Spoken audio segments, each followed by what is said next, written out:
श्रीरामपूर शहरातील लक्ष्मीनारायण हॉटेलमध्ये जेवणाच्या कारणावरून झालेल्या वादाचे रूपांतर रक्तरंजित हल्ल्यात झाले।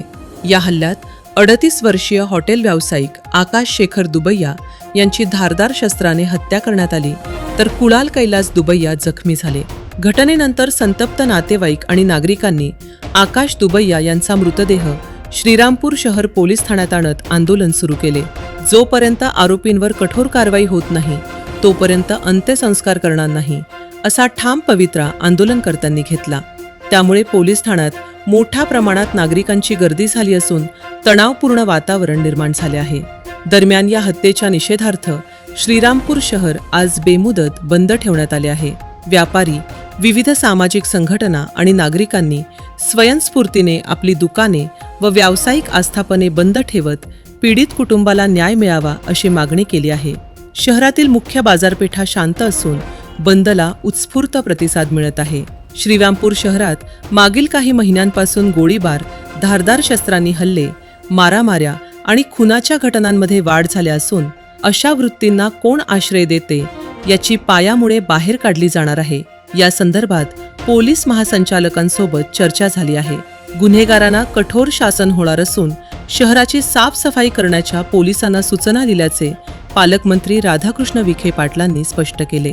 कालची घटना तर अतिशय निंदनीय आहे आणि मानवतेला काळीमा फासणारी घटना। निरपराध मुलाची हत्या होते आणि जे नशाखोर आहेत किंवा अवैध व्यवसाय धंदे करणारे लोक आहेत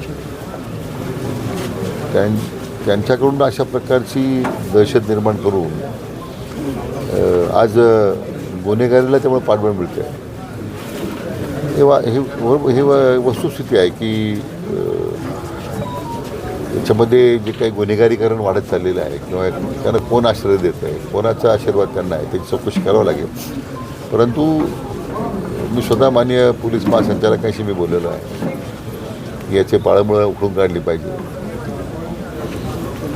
राज्याचे माननीय मुख्यमंत्र्यांशी माझी या संदर्भात एक चर्चा झालेली आहे।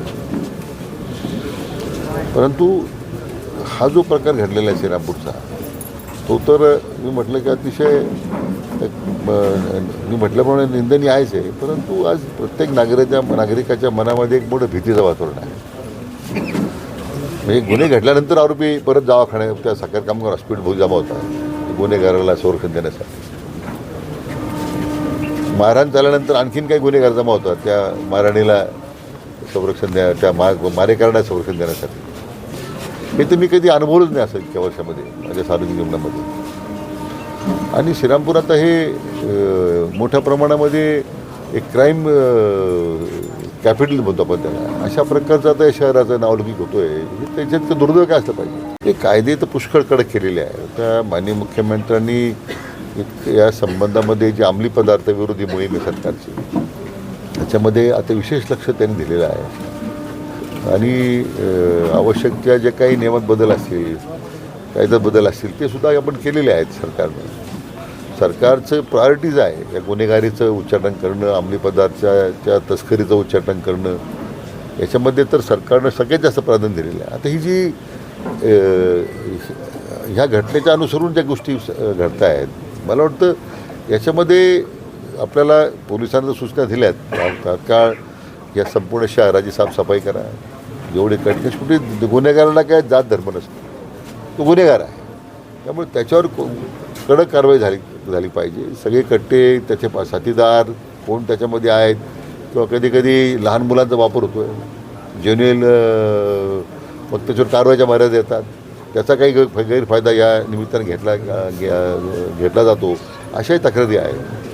परंतु मला वाटतं एक मोठा क्लीनअप कॅम्पेन, एक मोठी स्वच्छता मोहीम, या गुन्हेगारांचं उच्चाटन करण्याची मोहीम या शहरामध्ये जोपर्यंत हाती घेतली जात नाही तर लोकांच्या भीतीचं मनाचं दडपणही कमी होणार नाही, सामान्य नागरिकाला दिलासा मिळणार। आता माझ्याकडे जी काही माहिती मिळते त्याच्यावरच आहे की बऱ्याच ठिकाणी लोकांच्या घरात घुसून महिलांच्यावर अत्याचार झाले, काही मुलांना पळून नेण्याचे प्रकार घडले। दहशत एवढी की लोक तक्रार करायला सुद्धा पुढे येत नाही, कारण लोकांना पोलीस विभाग आम्हाला संरक्षण देईल याची लोकांमध्ये विश्वास नाही आहे।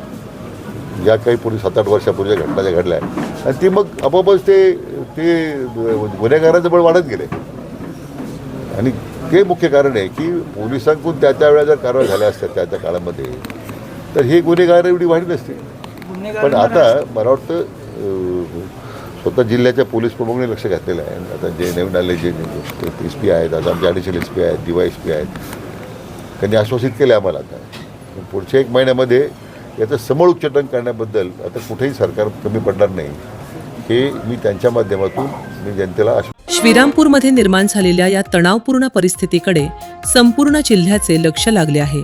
आरोपींवर नेमकी कोणती कारवाई होते, आंदोलन कधी मागे घेतले जाते आणि तपासात आणखी कोणते धागेदोरे समोर येतात याकडे सर्वांचे लक्ष आहे.